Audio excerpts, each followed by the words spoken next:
பாரம்பரிய வைத்தியத்தில் கருப்பை கட்டிக்கான மருத்துவம். கருப்பை கட்டி இருக்குதுன்னா அதிக அளவு வருத்தம் இருக்குதுன்னு அர்த்தம். சரியான உணவு முறை இல்லைன்னு அர்த்தம். நல்ல உணவு, சத்தான உணவு சாப்பிடலன்னா கர்ப்பப்பையில் கட்டி வரும். அதிக அளவு வருத்தம், மன வருத்தம் இருக்கிறவங்களுக்கு கட்டி வரும். அதில் முக்கியமாக மருந்து பேய் பீர்க்கை இலை, ஏலக்காய், கிராம்பு, நாட்டு மாட்டு தயிர், இதெல்லாம் கூட்டு கலவையாக சேர்ந்து இப்போ மருந்தாக தயாரிக்க போகிறோம். கருப்பை கட்டி சரியாகிறதுக்கான மருந்து தயாரிக்கும் முறையை பற்றி பார்க்கலாம். கருப்பை கட்டி வந்துருச்சுனாக்கா ஏன் வருது அப்படின்றத நம்ம பார்க்குறப்போ, மாத ஒழுக்கு மாதம் செம்மையாக போகலை அப்படின்றப்போ உடனே நீங்கள் படம் பிடிச்சி கருப்பையை என்ன உள்ளே இருக்குது அப்படின்றத சுத்தம் இல்லாமல் இருக்கிறன்றத படம் பிடிச்சி பார்த்துருங்க. ஒன்று நீர்க்கட்டிகள் உள்ளே இருந்துச்சுனாக்கா இரத்த கட்டிகளாக மாறும். அந்த இரத்த கட்டிகளையும் நீங்கள் பார்க்காம விட்டீங்கனாக்கா நார்க்கட்டி, சதை கட்டியாக மாறி அது அப்படியேவும் நீங்கள் விட்டுக்கிட்டே இருந்தீங்கனாக்கா உங்களுக்கு அது கர்ப்பப்பையில் கட்டி உருவாக்கிட்டு இருந்துச்சுனாக்கா கருத்தரிக்கிற தன்மை இல்லாமல் போயிடும், குழந்தை இல்லாமல் போயிடும். நாள்பட வருடக்கணக்கில் இருந்துச்சுனாக்கா அந்த இரத்த கட்டிகள் புற்றுநோயாக மாறுறதுக்கு வாய்ப்புகள் இருக்குது.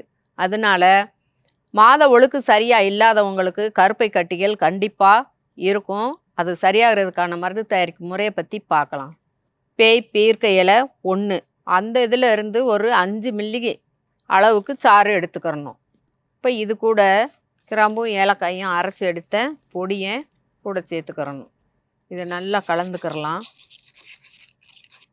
புளிச்ச தயிர் ஒரு 50 கிராம் இருக்கிறது கூட நம்ம மொத்தமே கலந்த மருந்து ஒரு 5 மில்லிகிராம் தான். புளிச்ச தயிரோடு கலந்துடணும். மாதவிடாய் ஆகியிருக்கிறப்ப மொதல் நாள் இதை குடிச்சிருங்க. இப்படியே ஒரு 3 மாதம் மாத ஒழுக்கு ஆகிறப்பெல்லாம் 3 மாதத்துக்கு ஒரு முறை ஒரு நாள் குடித்தாலே போதும். ஒரு 3 மாதம் தொடர்ந்தெல்லாம் குடிக்க வேண்டாம். மாத ஒழுக்கு ஆகியிருக்கிறப்போ ஒரு நாள் குடிங்க.